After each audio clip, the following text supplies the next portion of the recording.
तर मनोज जरांगे यांनी आरोप केलेले आहेत देवेंद्र फडणवीस यांच्यावर। म्हणजेच यावेळी मनोज जरांगे यांच्या निशाण्यावर भुजबळ नसतात देवेंद्र फडणवीस आहेत। देवेंद्र फडणवीसांचे षडयंत्र सुरू आहे, बारसकरांमागे फडणवीसांचा हात असल्याचं जरांगे यांनी म्हटलंय। तर याचबरोबर त्यांनी गंभीर आरोप केलाय, सलाईन मधून विष देण्याचा फडणवीसांचा डाव असल्याचंही त्यांनी म्हटलंय।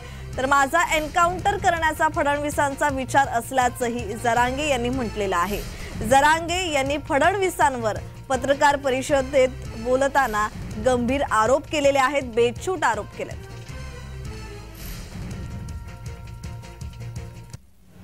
हे षडयंत्र त्यांनी 20 तारखेच्या अगोदर कारण केले नाही। 20च्या अगोदर काही चुका केल्या नाहीत का? आता माझ्याकडे चुकायला दिसाल्यात। याला मी समाजाच्या बाजूने नकोय,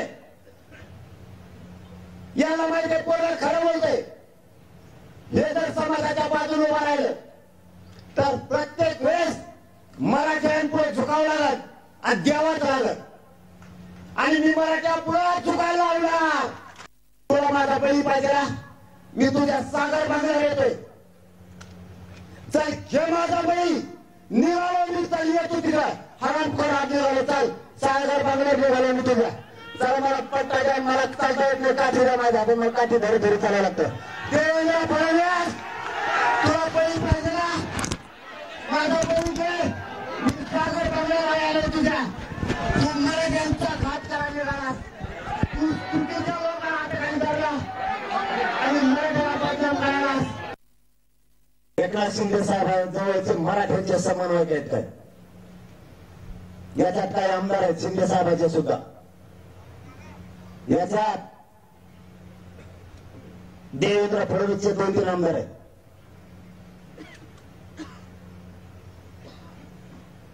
तो आरोप करतो नसता देवेंद्र फडणवीस जर म्हणला ना मुंबईत पान घालू शकत नाहीत, पानगी हे देवेंद्र फडणवीसच्या मर्जीशिवाय होऊ शकत नाही, होऊ शकत नाही।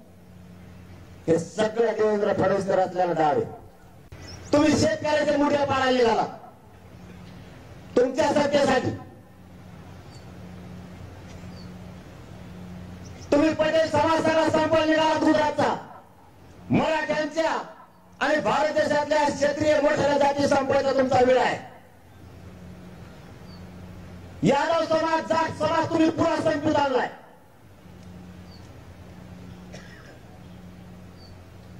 तुम्हाला मोठ्या जाती मोठ्या होऊ द्यायच्या नाही, जाट समाज तुम्ही संपवाल।